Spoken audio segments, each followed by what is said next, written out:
श्रीमद्भगवद्गीता मराठी अध्याय 16.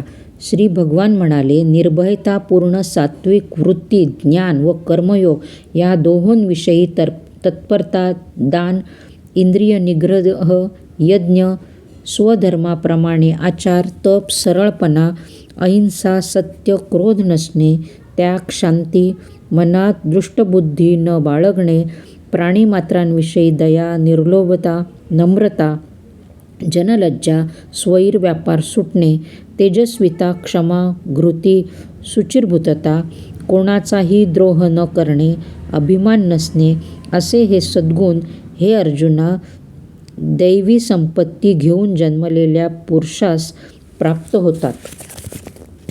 अर्जुना, आसुरी संपत्ती घेऊन जन्मलेल्यांच्या अंगी दांभिकपणा, दर्प, अभिमान, क्रोध, निष्ठुरपणा आणि अज्ञान हे दुर्गुण आढळून येतात. दैवी सद्गुण मोक्षप्राप्तीला आणि आसुरी दुर्गुण बंधनाला कारण होतात असे म्हटले जाते. हे अर्जुना, तू दैवी संपत्तीसाठी जन्मलेला आहेस.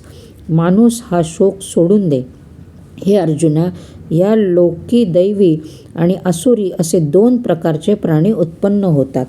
त्यातल्या दैवी प्रकारचे वर्णन मी पूर्वी विस्ताराने सांगितले. आता आसुरी प्रकारचे वर्णन माझ्याकडून ऐक. आसुरी स्वभावाच्या लोकांना प्रवृत्ती म्हणजे काय करावे व निवृत्ती म्हणजे काय करू नये हे समजत नाही. त्यांच्या ठिकाणी शुचिर्भूतपणा, सदाचार आणि सत्यही नसतात.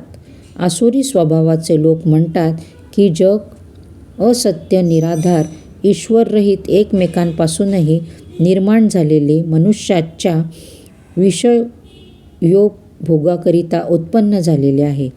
त्याखेरीज त्याचा दुसरा हेतू काय असणार? अशा प्रकारच्या विचारसरणीचा आश्रय करून हे नष्टात्मे, अल्पबुद्धी, क्रूरकर्मी, घातकी व जगाच्या नाशासाठी उत्पन्न होतात. कधीच पुऱ्या न होणाऱ्या कामवासनेचा आश्रय करून दांभिकता, अहंमन्यता, उन्मत्तपणा आणि पछाडलेले हे आसुरी आचारविचार स्वीकारलेले ते आसुरी लोक मोहामुळे भलतेच वेडेपणाचे बेत मनात आणून योजून घाणेरडी कामे, पापाचरण करण्यास प्रवृत्त होतात. तसेच अपरिमित किंवा अमरणात राहणारे कामेच्छा तृप्त करणे हाच पुरुषार्थ मानणारे आणि जगात प्राप्तव्य काय ते हेच अशी ठाम समजूत झालेले, शेकडो आशांच्या पाशांनी वृद्ध झालेले, कामक्रोधाधीन झालेले असे हे आसुरी लोक आपल्या कामोपभोगाकरिता अन्यायाच्या मार्गांनी द्रव्यसंचय करण्याची हाव करतात. आज मी मिळवलेले माझा तो मनोरथ प्राप्त करून घेईन इतके द्रव्य माझ्याजवळ आहेच, पुन्हा तेही माझे होईल. हा शत्रू मी आज लोळविला, दुसरे शत्रू देखील ठार करील. मी सत्याधीश, मी सुखे भोगणारा, मीच सिद्ध, बलाढ्य व सुखी व श्रीमंत व कुलवंत आहे. माझ्यासारखा दुसरा कोणी आहे? मी यज्ञ करीन, मी दान देईन, मी चैन करील. अशा अज्ञानामध्ये मोहित झालेले, नाना प्रकारच्या कल्पनांनी भ्रम पावलेले, मोहाच्या जाळ्यांचे पूर्णपणे गुरफटलेले आणि विषयभोगात लंपट झालेले आसुरी स्वभावाचे लोक अखेरीस अमंगळ नरकात पडतात. स्वतःची बढाई मारणारे, गर्वाने ताठरलेले, संपत्ती व मान यांनी मंतोन्मत्त झालेले असे आसुरी वृत्तीचे लोक केवळ ढोंगीपणाने शस्त्रविधी सोडून केवळ नावाचे यज्ञ करतात.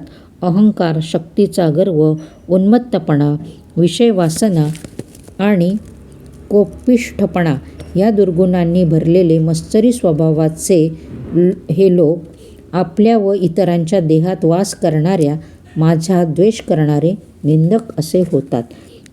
त्या ईश्वरद्रोही, क्रूरकर्मा, घातकी नरनामांना संसारातील आसुरी म्हणजेच पापयोनीत ही नेहमी टाकून देतो.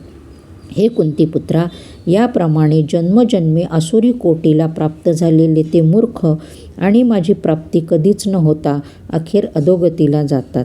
काम, क्रोध व लोभ असे हे 3 प्रकारचे नरकांचे द्वार असून ते आत्मविघातक आहे. म्हणून ह्या तिन्हींचा त्याग करावा.